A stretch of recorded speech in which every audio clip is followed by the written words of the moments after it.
Third semester human resource management എന്ന് പറയുന്ന subject എടുക്കുന്നത്. ഇപ്പോൾ നിങ്ങൾക്ക് എല്ലാവർക്കും അറിയാം നമ്മളുടെ സാഹചര്യം എന്തുകൊണ്ടാണ് നമ്മൾ ഈ ഒരു ക്ലാസ് ഓൺലൈനായിട്ട് എടുക്കുന്നത് എന്നുള്ളതൊക്കെ അല്ലേ. മുന്നേ ഇപ്പോൾ നിങ്ങൾക്ക് ഇതിന് മുന്നേ എടുത്ത ടീച്ചേഴ്സ് എല്ലാവരും എന്ത് സാഹചര്യങ്ങളൊക്കെ പറഞ്ഞിട്ടും ഉണ്ടാവും. അപ്പോൾ നിങ്ങളെ ഇപ്രാവശ്യം എനിക്ക് ഒരു പരിചയമില്ലാത്ത കുട്ടികളാണ്. കാരണം എന്താണെന്ന് വെച്ചാൽ കണ്ടിട്ടുണ്ടാവും, പക്ഷെ എനിക്ക് ഞാൻ മുന്നേ പഠിപ്പിച്ചിട്ടില്ലാത്തത് കൊണ്ട് തന്നെ നിങ്ങളെ എനിക്ക് അങ്ങനെ പേഴ്സണലി അറിയില്ല. അപ്പോൾ അതുകൊണ്ട് നമുക്ക് അതിനൊക്കെയുള്ള സാഹചര്യങ്ങൾ നമ്മളുടെ കോളേജിൽ റെഗുലറായിട്ട് വന്നിട്ട് നമുക്ക് പഠിക്കാനും നമ്മുടെ പഴയ പോലത്തെ ഒരു ക്യാമ്പസ് അറ്റ്മോസ്ഫിയർ ഉണ്ടാവാനും ഒക്കെ എത്രയും പെട്ടെന്ന് സാധിക്കട്ടെ എന്ന് നമുക്ക് പ്രാർത്ഥിക്കാം.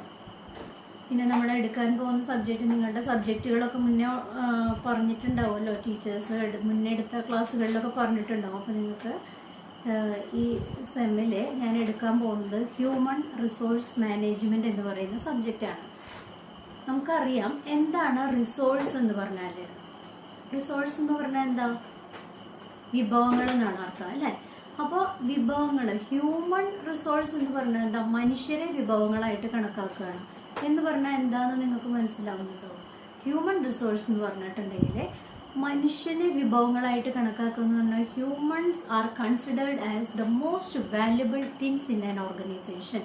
ഒരു സ്ഥാപനത്തിലെ ഏറ്റവും വാല്യുബിൾ ആയിട്ടുള്ള ഒരു വിഭവം മനുഷ്യനായിട്ട് കണക്കാക്കുക. അതായത് സ്ഥാപനം എന്ന് പറയുമ്പോൾ നമുക്കറിയാം ഒരു ഓർഗനൈസേഷനിൽ അവിടെ പ്രൊഡക്ഷന് യൂസ് ചെയ്യുന്ന മെറ്റീരിയൽസ്, ഇപ്പം നിങ്ങൾ ഉദ്ദേശിക്കുന്ന പോലെ നമുക്ക് വിഭവങ്ങൾ എന്ന് പറയുമ്പോൾ പല രീതിയിലുള്ള വിഭവങ്ങളെ പറ്റി നമുക്കറിയാം.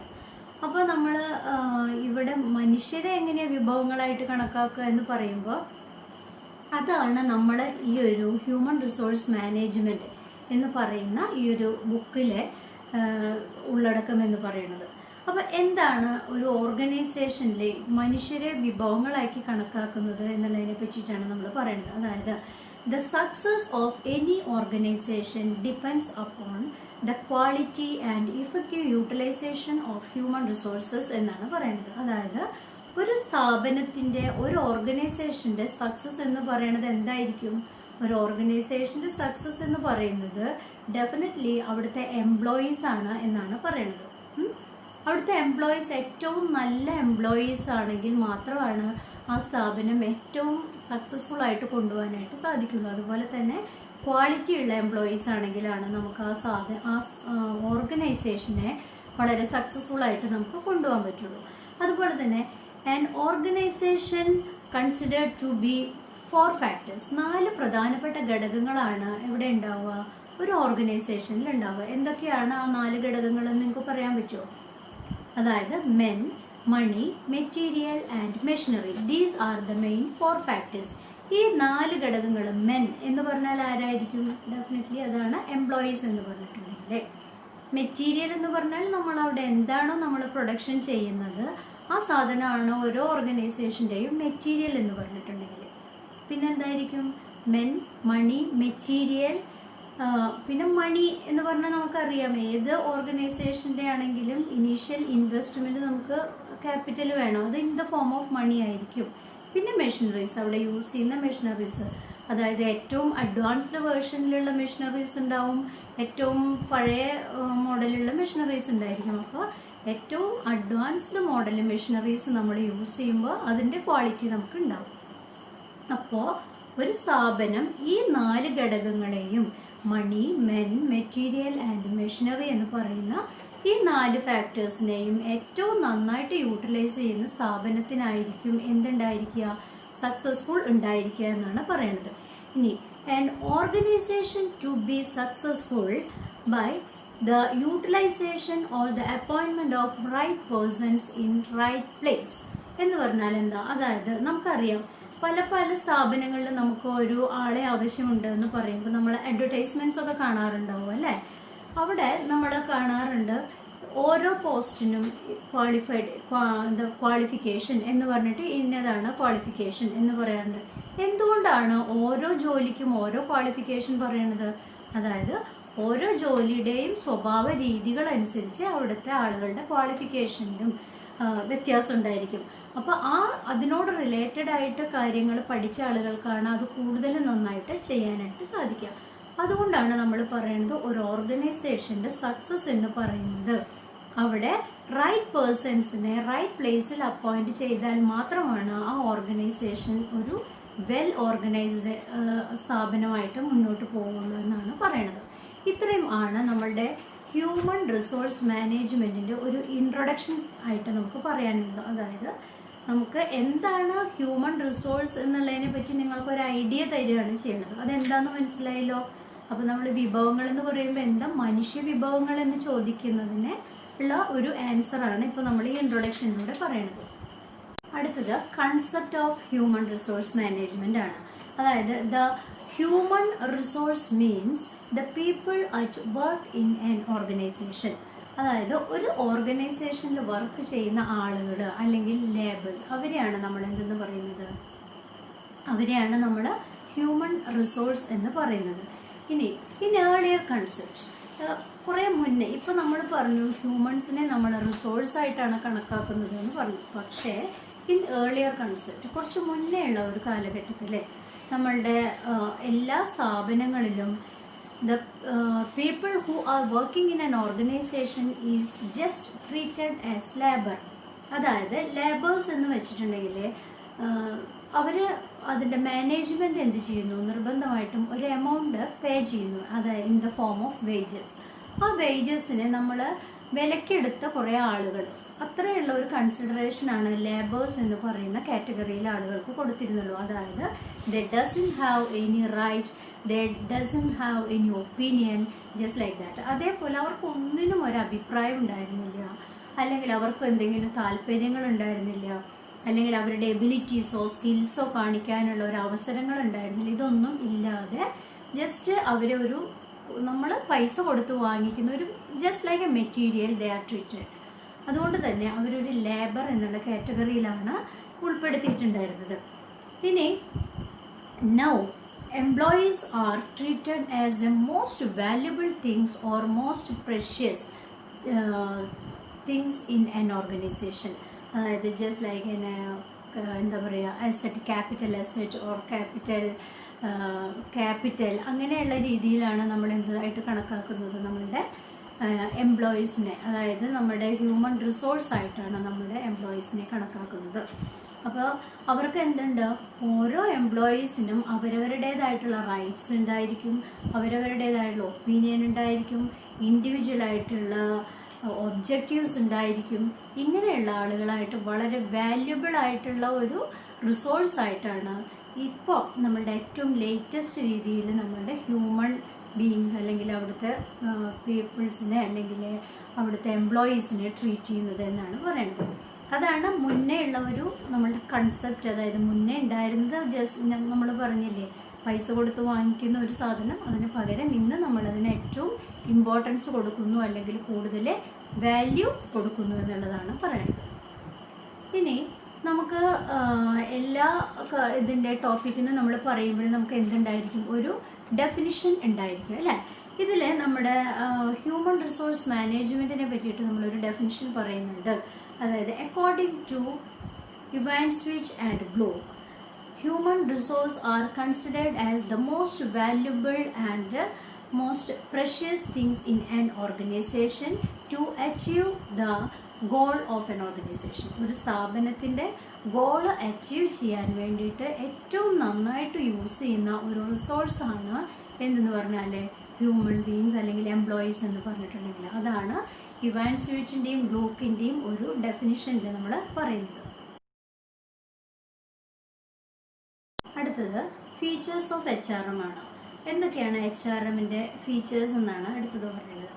It is an integral part of management. അതായത് ഹ്യൂമൻ റിസോഴ്സ് മാനേജ്മെന്റ് എന്ന് പറയുന്നത് ഒരു മാനേജ്മെന്റിന്റെ, ഒരു ഓർഗനൈസേഷന്റെ മാനേജ്മെന്റിന്റെ ഏറ്റവും ഇൻറ്റഗ്രൽ പാർട്ടാണ്, ഒഴിച്ചുകൂടാനാവാത്തൊരു പാർട്ടാണ്. കാരണം ഓരോ സ്ഥാപനത്തിലെയും ആളുകളെ അപ്പോയിന്റ് ചെയ്യുന്നതിനെ പറ്റിയിട്ടും ഏറ്റവും കൂടുതലായിട്ടുള്ള ഡിസിഷൻസ് എടുക്കുന്നത് ആരായിരിക്കും, മാനേജ്മെന്റ് ആയിരിക്കും.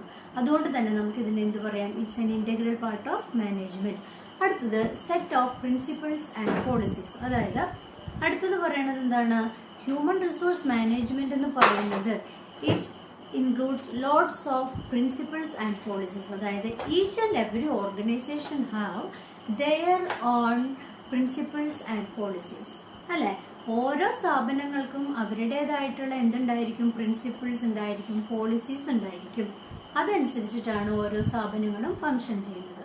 ഇനി അടുത്തത് പറയുന്നത് എന്താണ്? Human capital and human asset. Here in HRM we are humans or employees are treated as human asset or human capital. ഇവിടെ നമ്മുടെ ക്യാപിറ്റൽ എന്ന് പറഞ്ഞാൽ എന്താ, അല്ലെങ്കിൽ അസറ്റ് എന്ന് പറഞ്ഞാൽ എന്താ? ഒരു സ്ഥാപനം നമ്മൾ തുടങ്ങുമ്പോൾ ഇനീഷ്യൽ ഇൻവെസ്റ്റ്മെന്റ് ആണ് എന്ന് നമ്മൾ പറഞ്ഞു അല്ലേ?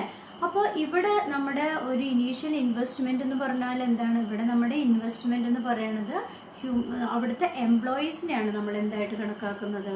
നമ്മുടെ സെറ്റായിട്ട് കണക്കാക്കുന്നത് എന്നാണ് പറയുന്നത്. അടുത്തത് people oriented function.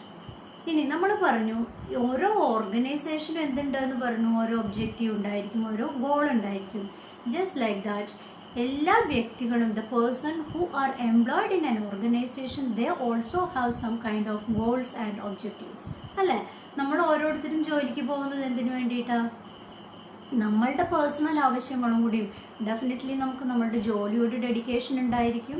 But at the same time we also have some objectives in our individual life also. അല്ലേ? നമുക്ക് നമ്മുടെ ഇൻഡിവിജ്വൽ ആയിട്ടുള്ള കാര്യങ്ങളിലും എന്തുണ്ടായിരിക്കും?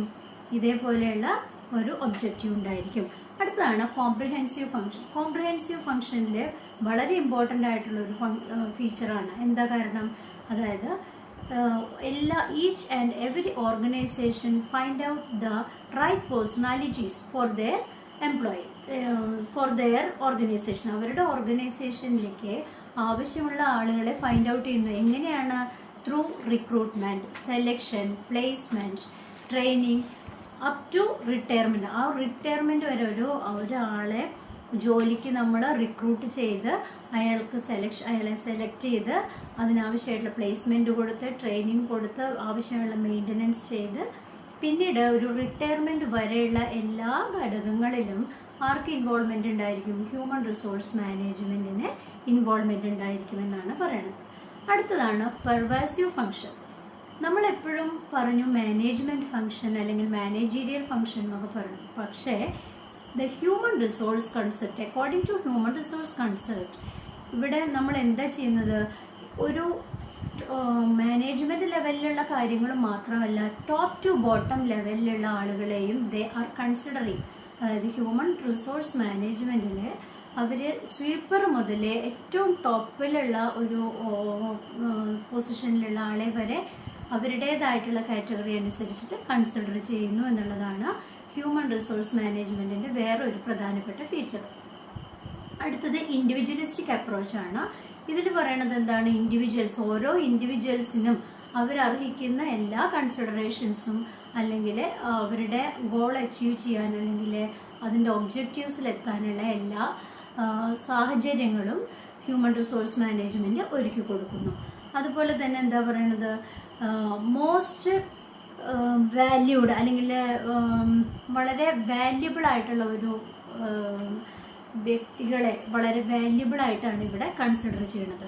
പിന്നെന്താ പറയണത്? Challenging in nature. അതായത് ഹ്യൂമൻ റിസോഴ്സ് മാനേജ്മെന്റ് വളരെ ചലഞ്ചിങ് ആയിട്ടുള്ള കാര്യമാണ്. എന്താ കാരണം അങ്ങനെ പറയാനായിട്ട്?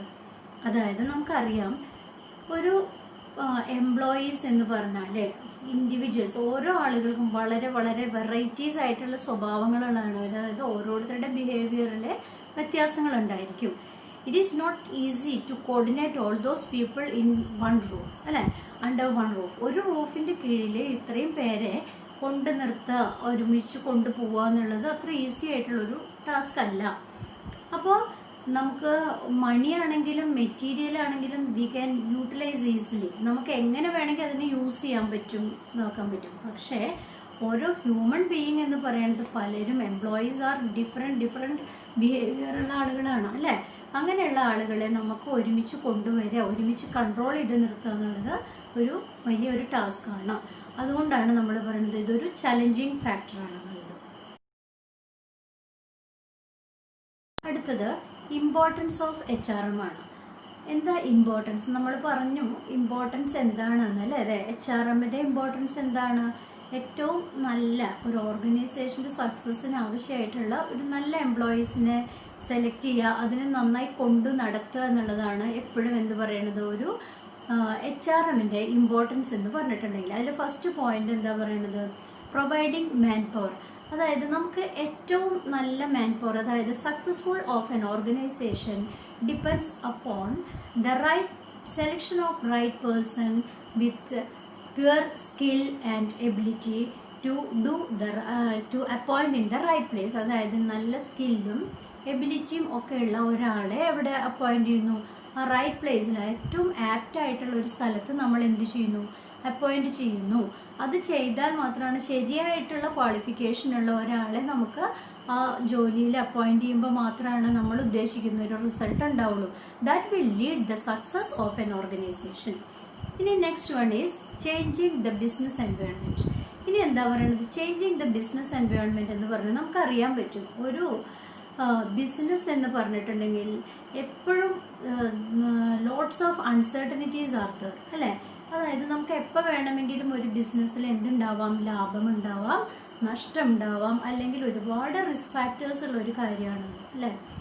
ഈ സമയത്ത് അവിടെ എപ്പോഴും നമ്മുടെ nature of business must be changing according to the situation. ഓരോ ഇപ്പം നമുക്കറിയാം, ഇപ്പം നമ്മളുടെ പ്രസന്റ് കണ്ടീഷനിൽ നമ്മളുടെ എല്ലാ ബിസിനസ് സ്ഥാപനങ്ങളിലും എന്താണ്? നഷ്ടത്തിൽ തന്നെയാണ് പോയിക്കൊണ്ടിരിക്കുന്നത്.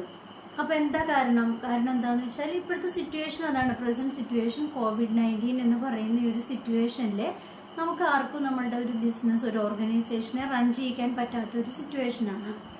അതുകൊണ്ട് തന്നെ നമുക്ക് എന്ത് ചെയ്യാൻ പറ്റുന്നില്ല? അതിനെ ഫങ്ഷൻ ചെയ്യിക്കാൻ പറ്റില്ല. നമുക്ക് ഓരോ സ്ഥാപനങ്ങൾക്കും അതിൻ്റേതായിട്ടുള്ള ഒരുപാട് നഷ്ടങ്ങളുണ്ടാവും. പക്ഷേ ചില സാഹചര്യത്തിൽ നമുക്ക് എന്ത് ചെയ്യാൻ പറ്റും? സ്കിൽഡ് ആയിട്ടുള്ള എബിലിറ്റി ഉള്ള എംപ്ലോയീസിനെ കൊണ്ട് നമുക്ക് ഈ രീതിയിലുള്ള സിറ്റുവേഷനെ ഓവർകം ചെയ്യാനായിട്ട് സാധിക്കും. ഇതിനെയാണ് നമ്മൾ എന്തെന്ന് പറയുന്നത്? Changing business environment. അങ്ങനെ നമുക്കൊരു ബിസിനസിന്റെ എൻവയോൺമെന്റ് മാറ്റാനായിട്ട് സാധിക്കും. അടുത്തതാണ് സ്കിൽ ഡെവലപ്മെന്റ്. നമുക്ക് പറയുന്നത് സ്കിൽ ഡെവലപ്പ് ചെയ്യുന്നു എങ്ങനെയാ? കാരണം നമ്മൾ പറഞ്ഞു റൈറ്റ് പേഴ്സൺസിനെ റൈറ്റ് ടൈമിൽ റൈറ്റ് പൊസിഷനിൽ നമ്മൾ അപ്പോയിന്റ് ചെയ്യുന്നു എന്ന് പറഞ്ഞു. ഇങ്ങനെ നമ്മൾ അപ്പോയിന്റ് ചെയ്യുന്നതിന് ശേഷം നമ്മൾ റിക്രൂട്ട്മെന്റ് ചെയ്യുന്നു, സെലക്ഷൻ ചെയ്യുന്നു, പ്ലേസ്മെന്റ് ചെയ്യുന്നു. After that we are giving training. എന്തിനു വേണ്ടിയിട്ടാണ് ഓരോ സ്ഥാപനങ്ങളും ട്രെയിനിങ് കൊടുക്കുന്നത്? ട്രെയിനിങ്ങിന് ഒരുപാട് എമൗണ്ട് ഒരു സ്ഥാപനത്തിന് ചിലവുണ്ട്, എക്സ്പെൻസ് ഉണ്ട്. For what purpose each and every organisation is doing such kind of training programmes. എന്തിനു വേണ്ടിയിട്ട് അങ്ങനെയുള്ള ട്രെയിനിങ് പ്രോഗ്രാംസ് ചെയ്യണത്? They want to increase the ability and skill of an employee.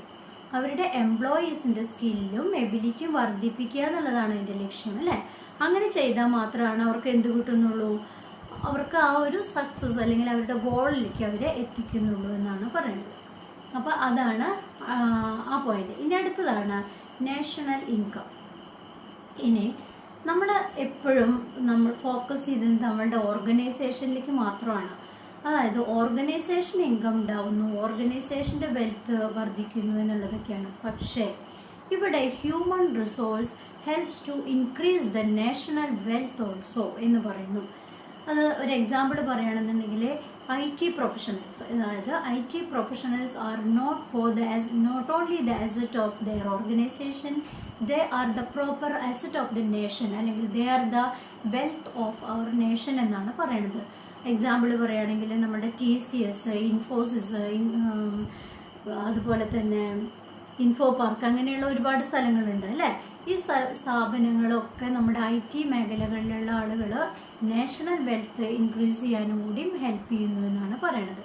അടുത്തത് എൻട്രപ്രണർഷിപ്പാണ്. എന്താ എൻട്രപ്രണർഷിപ്പ് എന്ന് പറഞ്ഞിട്ടുണ്ടെങ്കിൽ, അതായത് ഒരു സ്ഥാപനം പുതുതായിട്ട് നമ്മൾ ഏതെങ്കിലും രീതിയിൽ ഒരു സ്ഥാപനം ഫങ്ഷൻ ചെയ്യിക്കുന്നതിനെയാണ് നമ്മൾ എന്തെന്ന് പറയുന്നത്? ഒരു സ്ഥാപനം തുടങ്ങുക. അതിനെയാണ് നമ്മളൊരു എൻട്രപ്രണർഷിപ്പ് എന്ന് പറയണത്.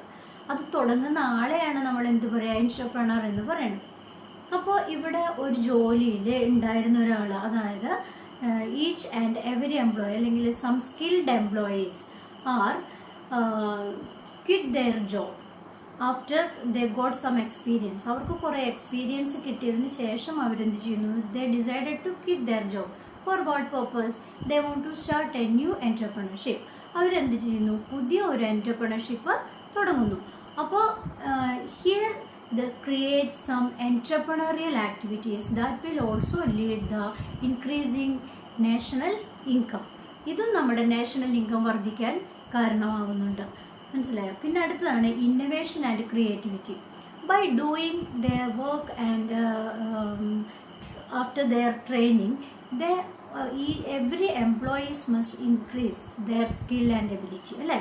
അവർക്ക് ട്രെയിനിങ് കിട്ടുന്നു, അല്ലെങ്കിൽ കുറേ നാൾ നമ്മൾ കണ്ടിന്യൂസ് ആയിട്ട് ഒരു ജോലി കിട്ടുമ്പോൾ സ്വാഭാവികമായിട്ടും വിത്ത് എക്സ്പീരിയൻസ് കൊണ്ട് നമുക്ക് ചില ടാലൻസ് ഉണ്ടാവും. പിന്നെ നമുക്ക് കിട്ടുന്ന ട്രെയിനിങ്ങിൻ്റെ ഭാഗമായിട്ട് നമുക്ക് എന്തുണ്ടായിരിക്കും, കുറേ കഴിവുകൾ കിട്ടും. അല്ലേ?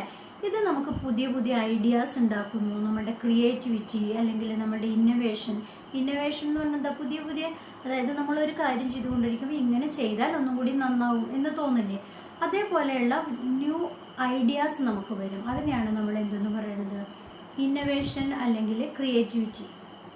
മനസ്സിലായോ? അങ്ങനെ നമുക്കൊരു സ്ഥാപനത്തിലെ എംപ്ലോയീസിനെ കൂടുതൽ നമുക്ക് ആ സ്ഥാപനത്തിന് നല്ല സ്കിൽഡ് എംപ്ലോയീസിനെ കൊണ്ട് നമുക്ക് കൂടുതൽ പ്രോഫിറ്റ് ബെനിഫിറ്റ് ഉണ്ടാക്കാനായിട്ട് സാധിക്കും. അടുത്തതാണ് ഓർഗനൈസേഷണൽ സക്സസ്. ഇനി എ ഗുഡ് എംപ്ലോയി അല്ലെങ്കിൽ a trained and dedicated employee leads an organization success. ഒരു ഓർഗനൈസേഷൻ ഏറ്റവും സക്സസ്ഫുൾ ആയിട്ട് കൊണ്ടുപോകാൻ ഏറ്റവും ഹെൽപ്പ് ചെയ്യുന്നത് ആരാണ്? അവിടുത്തെ എംപ്ലോയീസ് ആണ് എന്ന് പറയുന്നു. അതുപോലെ തന്നെ പ്രൊഡക്ടിവിറ്റി ആൻഡ് പ്രോഫിറ്റബിൾ. പിന്നെ ആ സ്ഥാപനത്തിന് ഏറ്റവും കൂടുതൽ എന്തുണ്ടാക്കുന്നു, പ്രൊഡക്ടിവിറ്റി ഉണ്ടാക്കുന്നു. അതുപോലെ തന്നെ സ്ഥാപനത്തിന് കൂടുതൽ എന്തുണ്ടാക്കുന്നു, പ്രോഫിറ്റബിൾ ആയിട്ടുള്ള രീതിയിലേക്ക് അതിനെ കൊണ്ടുപോകാനും കഴിയുന്നു.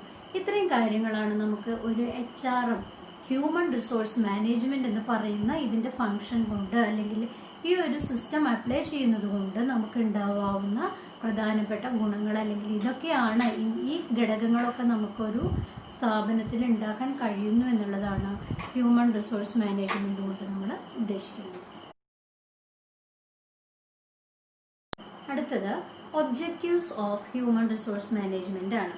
അതിൻ്റെ ഫസ്റ്റ് പോയിന്റ് പറയുന്നത് അറ്റൈൻ ഓർഗനൈസേഷണൽ ഗോൾ. ഒരു സ്ഥാപനം എങ്ങനെയാണ് അതിൻ്റെ എന്തായിരിക്കും ഒരു ഓർഗനൈസേഷണൽ ഗോൾ എന്ന് പറഞ്ഞാൽ? എന്താ ഗോൾ എന്ന് പറഞ്ഞാൽ ലക്ഷ്യം. എന്താണ് ഓരോ ഓർഗനൈസേഷൻ്റെയും ലക്ഷ്യം എന്തായിരിക്കും? Yes, it's to attaining profit, അല്ലെ? പ്രോഫിറ്റ് അറ്റൈൻ ചെയ്യുക എന്നുള്ളതാണ് എല്ലാ സ്ഥാപനങ്ങളുടെയും മെയിൻ ആയിട്ടുള്ള എയിം എന്ന് പറയുന്നത്. അപ്പോൾ through human resource management each and every organizations trying to achieve their organizational goal. അവരുടെ ഗോൾ അച്ചീവ് ചെയ്യാനാണ് അവർ ട്രൈ ചെയ്യുന്നത്. എന്തിലൂടെയാണ്? ഫോർ ഗിവിങ് ദെയർ എംപ്ലോയീസ് എന്താ പറയുക, ട്രെയിനിങ്. അതുപോലെ തന്നെ നല്ല എംപ്ലോയീസിന് നമ്മൾ പറഞ്ഞു, ഏറ്റവും ക്വാളിഫൈഡ് ആയിട്ടുള്ള എംപ്ലോയീസിനെ അവിടെ എന്ത് ചെയ്യുന്നു, റിക്രൂട്ട് ചെയ്യുന്നു. അവർക്ക് ആവശ്യമായി സെലക്ഷൻ ചെയ്യുന്നു, പ്ലേസ്മെന്റ് കൊടുക്കുന്നു, ട്രെയിനിങ് കൊടുക്കുന്നു.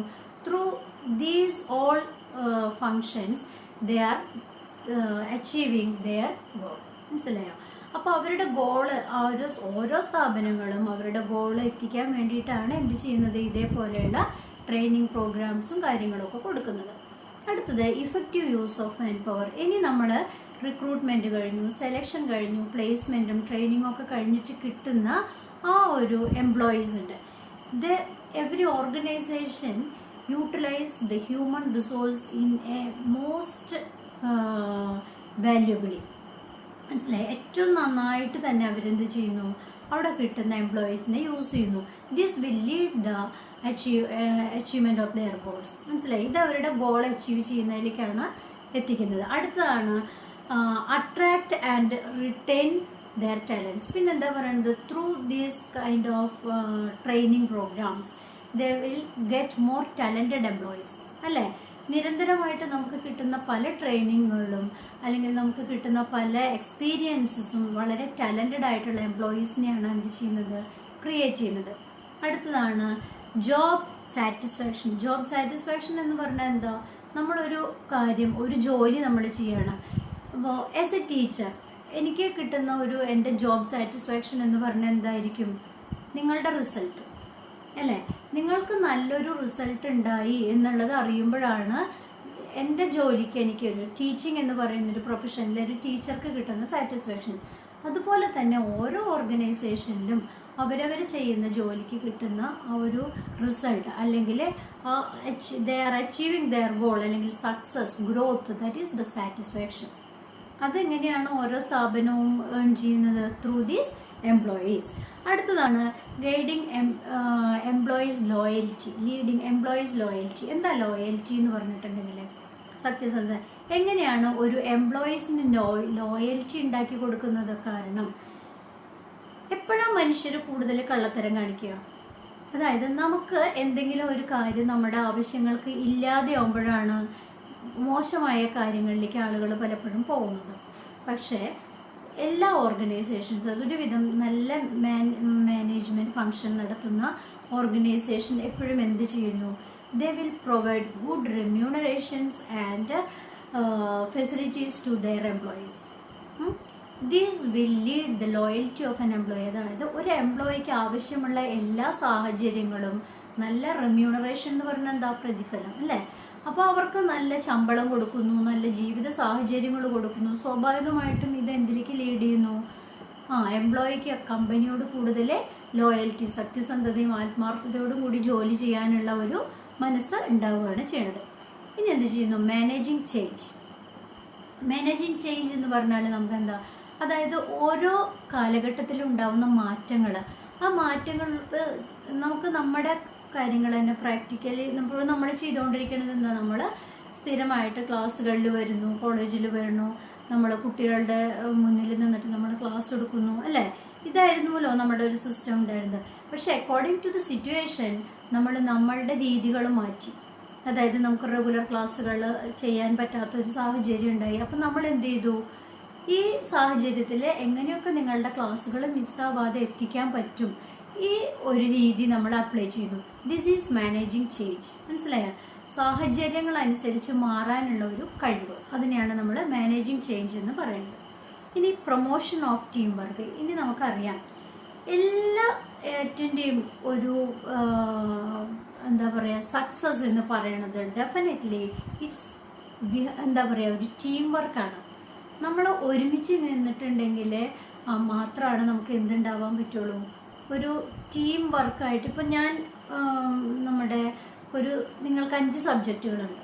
ഇതിൽ നിങ്ങൾക്ക് ഏതെങ്കിലും ഒരു സബ്ജക്റ്റ് മാത്രം നന്നായി ഫോക്കസ് ചെയ്തിട്ട് അത് മാത്രം പഠിച്ചു, അത് മാത്രം പഠിപ്പിച്ചു കഴിഞ്ഞാൽ അതുകൊണ്ട് നിങ്ങൾക്ക് ഈ ഒരു ഇത് പാസ്സാവാൻ പറ്റുമോ? ഇല്ല. അപ്പോൾ നമുക്കൊരു ടീം വർക്ക്, ഈ 5 സബ്ജക്റ്റ് എടുക്കുന്നതും നന്നായിട്ട് എടുത്താൽ, അത് മനസ്സിലായാൽ മാത്രമാണ് നിങ്ങൾക്ക് എന്തുണ്ടാവുള്ളൂ? സക്സസ് ഉണ്ടാവുള്ളൂ. അതിനെയാണ് നമ്മൾ എന്ത് പറയുക? അപ്പോൾ 5 ടീച്ചേഴ്സും ഒരേപോലെ പഠിപ്പിക്കണം, അല്ലേ? ഒരേപോലെ മീൻസ് രീതികൾക്ക് വ്യത്യാസം ഉണ്ടാവുമെങ്കിലും മനസ്സിലാവുന്ന രീതിയിൽ നന്നായിട്ട് പറഞ്ഞു തരണം. അപ്പോൾ ഇവിടെയാണ് നിങ്ങൾ ഒരു വിജയം ഉണ്ടാവുന്നത്. ഇതിന് തന്നെയാണ് നമ്മൾ എന്ത് പറയുന്നത്? ടീം വർക്ക് എന്ന് പറയുന്നത്. മനസ്സിലായോ?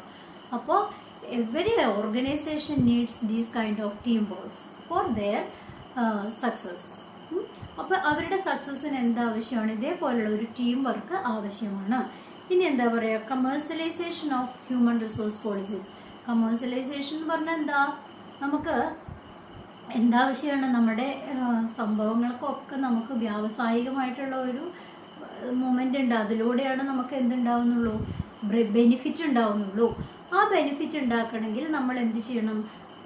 കമേഴ്സ്യൽ, അതായത് നമ്മുടെ വ്യാവസായികമായിട്ടുള്ള അല്ലെങ്കിൽ നമ്മളുടെ ഈ ഒരു മാറ്റങ്ങൾ എന്തൊക്കെയാണ് എന്നുള്ളത് മനസ്സിലാക്കുകയും അതിനനുസരിച്ചിട്ടുള്ള പ്രൊഡക്റ്റുകളെ മാർക്കറ്റിലേക്ക് ഉൽപ്പാദിപ്പിക്കാനും കഴിയണം. അല്ലെങ്കിൽ ആ രീതിയിൽ നമ്മളുടെ വർക്കിനെ ചെയ്യാനായിട്ട് നമ്മളുടെ എംപ്ലോയീസിനെ പ്രാപ്തരാക്കണം. These are the main objectives of human resource management. മനസ്സിലായോ? അപ്പോൾ ഇത്രയും കാര്യങ്ങളാണ് നമ്മളുടെ ഒബ്ജക്റ്റീവ്സിൽ പറയുന്നത്. അടുത്തത് scope of human resource management ആണ്. ഇനി എന്താണ് നമ്മുടെ ഹ്യൂമൻ റിസോഴ്സ് മാനേജ്മെന്റിന്റെ സ്കോപ്പ് എന്തൊക്കെയാണെന്നാണ് പറയുന്നത്. ഇതിനെ നമുക്ക് മെയിൻലി 3 രീതിയിലാണ്, 3 ആസ്പെക്റ്റുകളാണ് ഇതിൻ്റെ സ്കോപ്പ് എന്ന് പറയുന്നത്.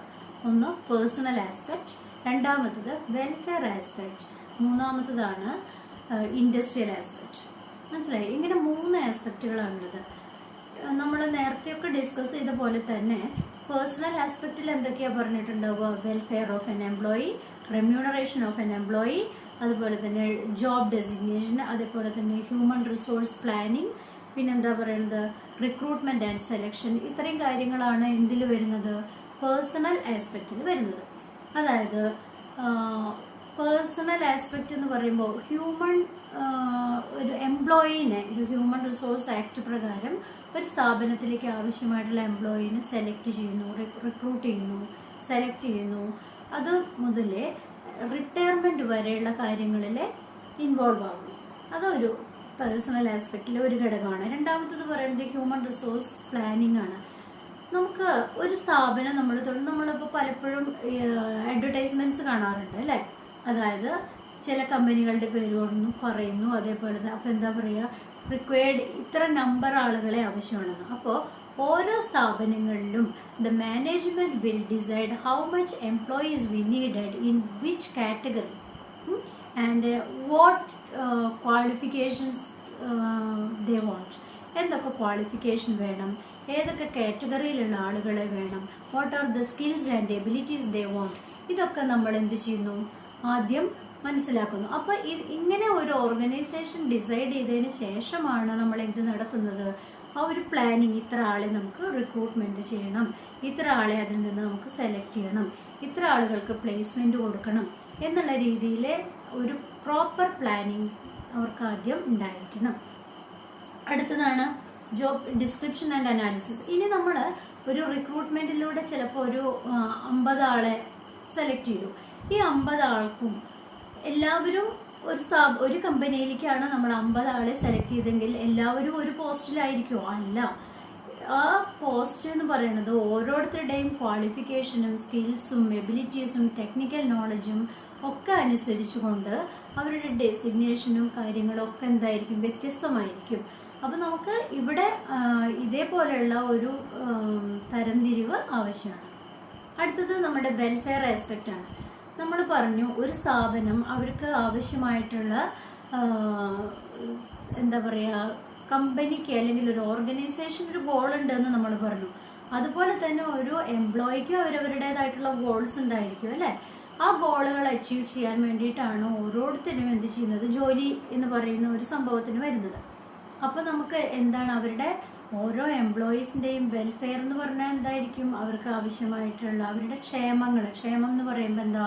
അവരുടെ ട്രാൻസ്പോർട്ടേഷൻ ഫെസിലിറ്റീസ്, അതുപോലെ തന്നെ അവർക്ക് ആവശ്യമായിട്ടുള്ള നല്ല വർക്കിംഗ് അറ്റ്മോസ്ഫിയർ ഉണ്ടായിരിക്കുക, അതുപോലെ തന്നെ ക്യാൻറ്റീൻ ഫെസിലിറ്റി, ഇങ്ങനെ എന്തൊക്കെയാണോ ഒരു എംപ്ലോയിക്ക് ഏറ്റവും കൂടുതൽ ആവശ്യമായിട്ടുള്ള അങ്ങനെയുള്ള എല്ലാ ഫെസിലിറ്റീസും പ്രൊവൈഡ് ചെയ്യാൻ ആര് ബാധ്യസ്ഥരാണ്? ഒരു ഓർഗനൈസേഷൻ ബാധ്യസ്ഥരാണ്. ഇനി വേറെ ഒന്ന് പറയുന്നത് എന്താണ്? They want to provide a good remuneration to the employees. എംപ്ലോയിക്ക് എന്ത് കൊടുക്കണം? റെമ്യൂണറേഷൻ. അതായത് സ്ഥാപനത്തിന്റെ വളർച്ചയ്ക്കൊപ്പം ആർക്കും കൂടി വളർച്ച ഉണ്ടാവണം, എംപ്ലോയിക്കും കൂടി വളർച്ച ഉണ്ടാവണം, വേണ്ടേ? അപ്പോൾ മാത്രമാണ് സ്ഥാപനത്തിൽ വർക്ക് ചെയ്യാനുള്ള ഒരു ആത്മാർത്ഥത ആർക്കുണ്ടാവുള്ളൂ?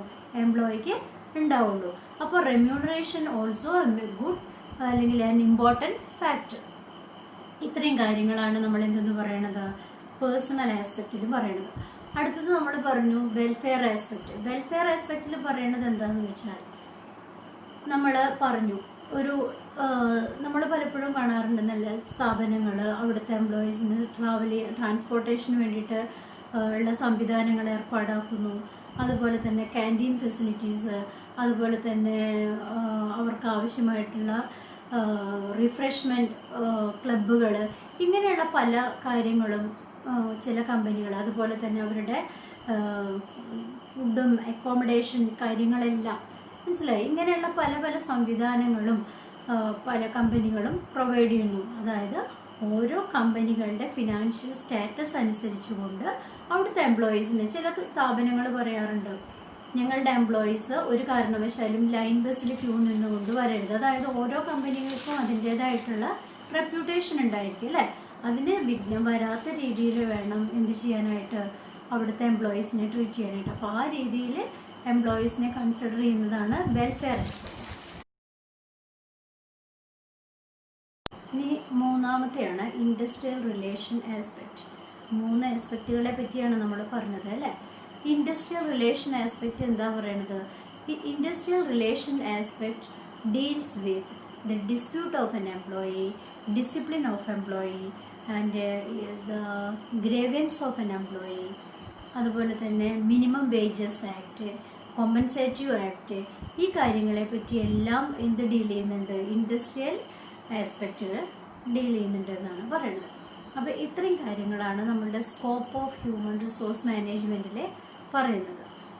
അപ്പോൾ ഇന്ന് നമ്മൾ ഇത്രയും കാര്യങ്ങൾ എന്താണ് HRM എന്ന് പറഞ്ഞു, ഫീച്ചേഴ്സ് പറഞ്ഞു, ഫാക്ടേഴ്സ് പറഞ്ഞു, ഒബ്ജക്റ്റീവ്സ് പറഞ്ഞു, ഇമ്പോർട്ടൻസ് പറഞ്ഞു, സ്കോപ്പ് പറഞ്ഞു അല്ലേ. ഇത്രയും കാര്യങ്ങൾ പറഞ്ഞു. ഇനി ബാക്കി നമുക്ക് അടുത്ത ക്ലാസ്സിൽ എടുക്കാം, ബാക്കി ടോപ്പിക്കുകൾ. അപ്പോൾ ഇനിയുള്ള ഇപ്പോൾ ഈ വീഡിയോ കണ്ടതിന് ശേഷം നിങ്ങൾക്ക് എന്തെങ്കിലും ഡൗട്ട്സ് തോന്നുകയാണെങ്കിൽ നമ്മുടെ ഗ്രൂപ്പിലോ പേഴ്സണലായിട്ടോ എങ്ങനെയാണെന്ന് വെച്ചാൽ നിങ്ങൾക്ക് ചോദിക്കാം. അപ്പോൾ അല്ലെങ്കിൽ കഴിയുന്നതും ഗ്രൂപ്പിൽ ചോദിക്കാൻ നോക്കുക. പിന്നെ പറയുന്ന വർക്കുകൾ നിർബന്ധമായിട്ട് ചെയ്യാം. ഓക്കെ, അപ്പോൾ ഇനി അടുത്ത ക്ലാസ്സിൽ കാണാം. Thank you.